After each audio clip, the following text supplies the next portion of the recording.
because the two generations is totally different when it comes to the ball game. Yeah. Though now if they have gigs, they charge higher money. Yeah.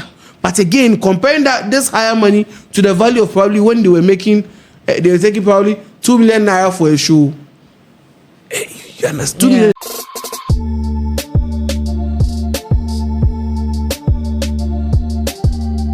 Now moving on, Ayo Animashaun, he is the founder of HipTV and the Headies, and he is saying that most Nigerian artists are struggling despite industry hype. Now, if you are a lover of this show or you follow us, you know that we are always talking about African entertainment, Ghana, Nigeria, South Africa, where have you?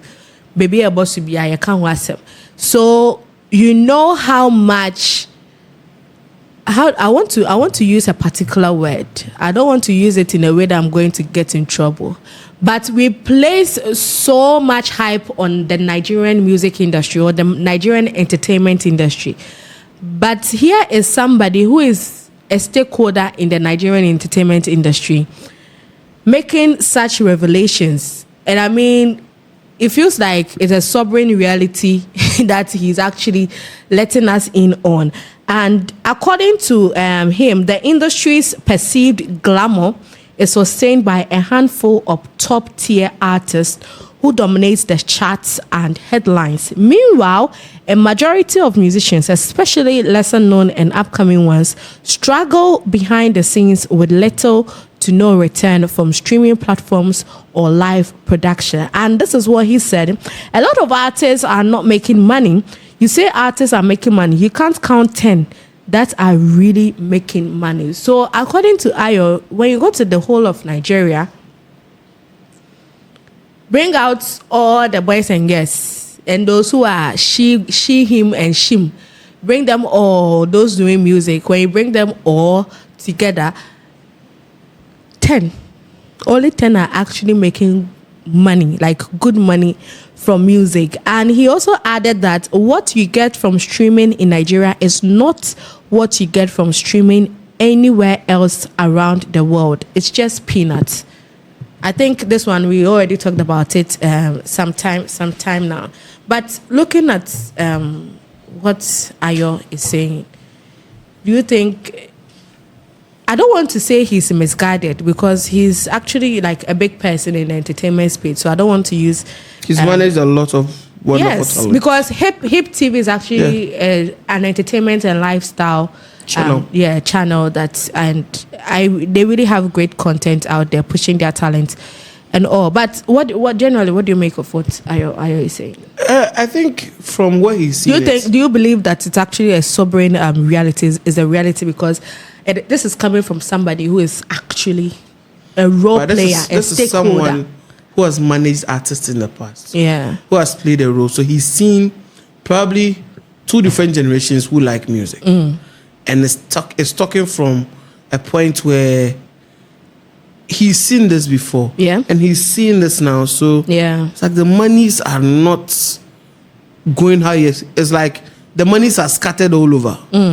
Like they are really putting in the work, they are working, but they're not really seeing. Yes. Okay. The money is scattered all over. Yeah. Unlike probably when he was managing Plantation Boys, where maybe Plantation Boys, they would have probably they print 20 CDs or 20 cassettes. That's 20 cassettes. They go and sell it at Abiokuta. And he knows that they are selling one for probably 10 naira. He knows that at the end of everything, he's going to get probably 200 naira from those cassettes that he sent to Abiokuta. But now it's a different ball game. Now he has to upload a song to the DSPs, get these online stores to also pay him for whatever investment he's done, because now he's going to shoot a music video, upload on YouTube, get quality video, good locations and all of those things. Now he has to track and see how much money will be coming into the DSPs, and they tell you that because you are in Africa, your revenue from DSPs is low. It is totally obvious. Like I'm saying, probably to we the young ones that are now new into the music space, we think, oh, if I make music and I make probably $1,000, I'm cool with it. But here's a big man who has sold probably 1 million cassettes in a year, and is probably counting 20 million naira. Exactly. And now you are giving him $3,000. It's a joke. It's a joke. Such a person would never take you serious for whatever it is. Whatever is going on. So if he says that, I understand him fairly. If you sit back and you want to challenge what he's saying, probably you don't understand the dynamics. Because the two generations is totally different when it comes to the ball game. Yeah. Though now if they have gigs, they charge higher money. But again, comparing this higher money to the value of probably when they were taking probably 2 million naira for a show. You understand? 2 million is even high. Probably 500,000 naira for a show back then. As at now, like you understand, comparing it to now that probably a Rema is taking maybe 20 million naira for a show, compared to probably those days when they were making 500,000 naira, the value is still higher. Yeah. So yes, probably the figures might not be same, but if you are looking at values, it's totally different. So from my end and from my part, I think. But Uli, here is also a case where we see lots of our artists showing luxury. I mean, they are portraying a certain lifestyle because, I mean, they are doing music. So you feel like, is it fake, or you think it's fake it till you make it? I said now wash. That's what I can say. Now wash. Big shouts to Patoranken and Becca. If I say now wash, there are lots of people using people to wash. So now wash. So they are washing machines. Oh, but it's alleged that way. Most of them are washing machines. Most of them, it's alleged that way, because there's no way you tell me a celebrity buys a Range Rover this week. You see the Range Rover, he goes to 2 or 3 outings. The next week, the Range Rover is nowhere to be found. Did your engine die? Are you trying you travel from here to Libya with a car and come back? Are you trying to say something? Are you trying to say? But it's alleged. It's put out there all the time that they are used as machines to wash things. But were you here when we saw? Did you see the conversation? I think George Britton started that conversation years ago. You are bringing this up.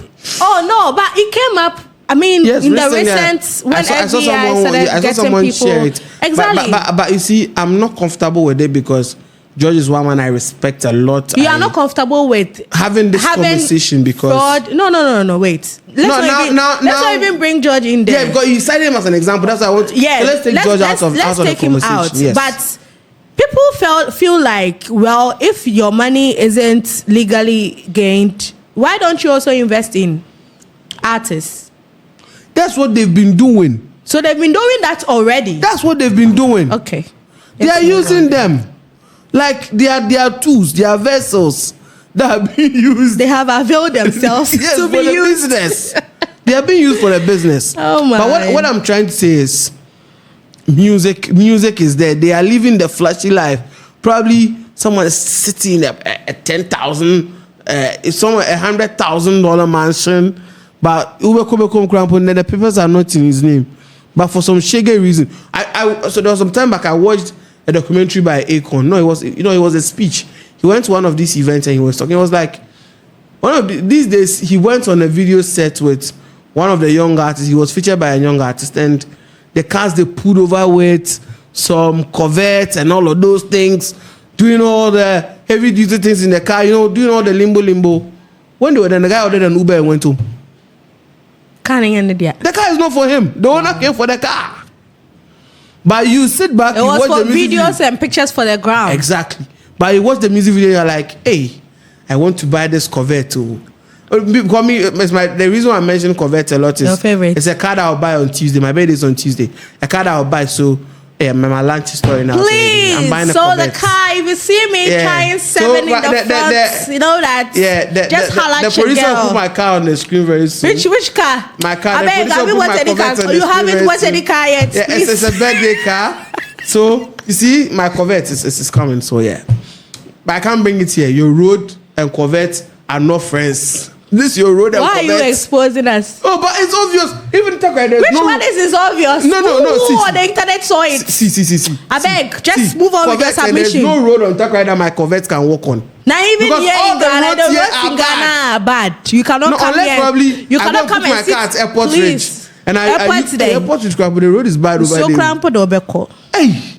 Oh no, this Corvette, I have to park it in my room. No, me down, my car. Decoration. But yeah, I want to buy it on Temu. On to the next.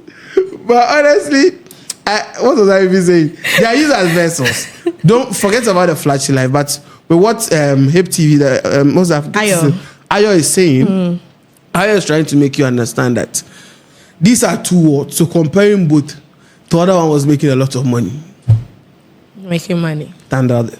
So the others are living a fake life. Of course. You see, I think we have to conclude on that. It's either they are washing through them, they are using them to wash, or they are living a fake life. I mean, I know of some art. I don't know. I've heard of some artists actually going on deals with car rentals and renting luxurious vehicles and flaunting them on social media in their houses. And their fellow artists are feeling pressured. They feel like they are not doing well. But behind the scenes, man is paying you for the car. Not because he's paying to own the car, but because he's renting the car. So, in this life, don't envy anybody. You get it. Some people live by fake it till you make it. I think I saw one Nigerian movie where the lady actually faked it and made it. It was Omoni Oboli that made that movie. What did you say? Yeah, no, it's not Omoni. It's Blessing Obasi. Wait, you said you saw it where? On YouTube. Blessing Obasi. It was a movie. Yes. It ends over there. It ends over there. Let's continue. But in real life, somebody can actually fake it and make it. Please. It's rare. It doesn't happen often, but then it happens. It might not be the sole reason, but it could be a very good and big contributing factor. I keep asking myself this question. How long can you keep lying to yourself as a human being? As long as you can keep talking, as long as you can keep making this. You just expose yourself. You see, if you fake it too much, just one day, you just expose yourself. Nobody will stop you. You just expose yourself. You always have to be on the lookout. You're always looking. So anxious. You will not be yourself. I mean, why do you even have to bother?